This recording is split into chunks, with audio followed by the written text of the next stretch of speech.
हमारा बच्चा कभी स्कूल जा सकेगा? क्या हमारा बच्चा कभी नॉर्मल बच्चों की तरह बातें कर सकेगा? क्या हमारा बच्चा एक नॉर्मल ज़िंदगी गुजार सकेगा?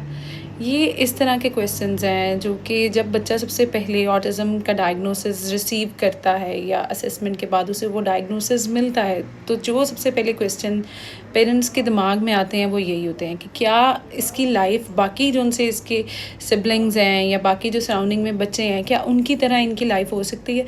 तो आज इस वीडियो में मैं यही चीज़ एक्सप्लेन करूँगी कि क्या कितने चांसेस किस केस में ज़्यादा हैं और किस में कम है।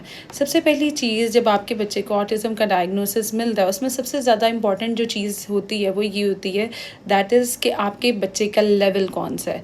ऑटिज़म में 3 लेवल्स होते हैं, level 1, level 2 and level 3। Level 1 में आप समझ लें कि वो वाले बच्चे होते हैं जिनमें थोड़े कम इश्यूज़ होते हैं, मतलब कि उन्हें इतनी ज़्यादा सपोर्ट नहीं रिक्वायर होती है। अगर दिन में उनकी एक सेशन बाज़ औक़ात होता है कि उन बच्चों को स्पीच थेरेपी रिक्वायर होती है और साथ बिहेवियर थेरेपी रिक्वायर होती है, और बाज़ केसेस में ऐसे होता है कि खाली बच्चे को स्पीच थेरेपी रिक्वायर होती है, और बाज़ केसेस में होता है खाली अकेली बिहेवियर थेरेपी रिक्वायर होती है क्योंकि इश्यूज़ इतने नहीं होते। और एक होता है लेवल 2, जिसमें ये होता है कि बच्चे को तीनों थेरेपीज़ रिक्वायर होती हैं। बच्चे में कुछ सेंसरी के इश्यूज़ भी आ रहे हैं, कुछ बिहेवियर के इश्यूज़ भी आ रहे हैं, कुछ बच्चे में स्पीच के इश्यूज़ भी आ रहे हैं। थोड़े इश्यूज़ लेवल 1 से ज़्यादा हैं, वो लेवल 2 के बच्चे होते हैं। और फिर एक लेवल होता है जो कि एक आप लास्ट लेवल कह लें या मोस्ट सिवियर लेवल कह लें, दैट इज़ लेवल 3, जिसमें बच्चे में बिहेवियर के इश्यूज़ भी एक्सट्रीम की होते हैं, बच्चे की अंडरस्टैंडिंग भी बहुत कम होती है, बच्चे में सेंसरी के इश्यूज़ भी बहुत ज़्यादा होते हैं और बच्चे में स्पीच के इश्यूज़ भी बहुत ज़्यादा होते हैं। तो ये इन लेवल्स पे भी डिपेंड करता है कि आपका बच्चा लेवल 1 पे फॉल कर रहा है, लेवल 2 पे फॉल कर रहा है या लेवल 3 पे फॉल कर रहा है। सबसे ज़्यादा एक ये चीज़ है जो एक मैटर करती है कि आपका बच्चा कब बाकी बच्चों के साथ कम्युनिकेट कर सकता है, बाकी बच्चों के साथ किस तरह मैच अप कर सकता है चीज़ों को। और एक जो चीज़ बहुत ज़्यादा इम्पॉर्टेंट है इन सब लेवल्स के बाद भी, दैट इज़ अर्ली इंटरवेंशन, जिसका मैं बार बार जिक्र करती हूँ कि कितनी जल्दी आपने बच्चे पे काम किया है। फॉर एग्ज़ाम्पल, आपका बच्चा लेवल 1 के साथ था, आपका बच्चे में कम इश्यूज़ थे, लेकिन आपने उस बच्चे को 7 साल तक ट्रीट नहीं किया। With the passage of time होता ये है कि ये भी हो सकता है कि आपने ट्रीट नहीं किया और आफ्टर सम टाइम बच्चे का लेवल चेंज हो गया, बच्चे में इश्यूज़ ज़्यादा हो गए।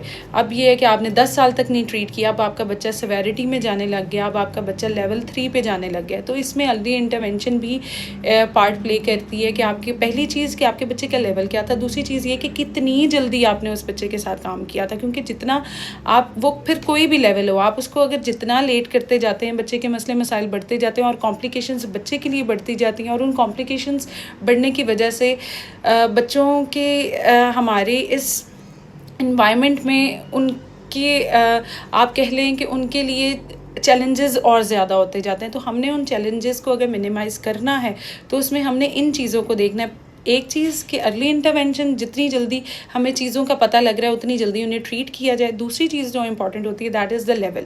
तो जब भी आप जाएं तो इन चीज़ों को लाजमी डिस्कस करें, उनसे भी आपको आइडिया हो जाता है कि आपके बच्चे। और तीसरी एक चीज़ जो बहुत ज़्यादा इंपॉर्टेंट है, दैट इज़ द IQ, कि आपका बच्चा थेरेपीज़ भी अगर उसकी हो रही हैं, उसका लेवल भी कम था, अब आपके बच्चे का IQ कितना है, आपका बच्चा थेरेपीज़ को या अपनी जो भी उसके साथ काम किया जा रहा है उसको कितने अच्छे से रिस्पॉन्स कर रहा है। तो ये जो 3 चीज़ें थी ये बहुत ज़्यादा इम्पॉर्टेंट हैं जब आपके बच्चे के लिए आपने चैलेंजेस को मिनिमाइज़ करना है।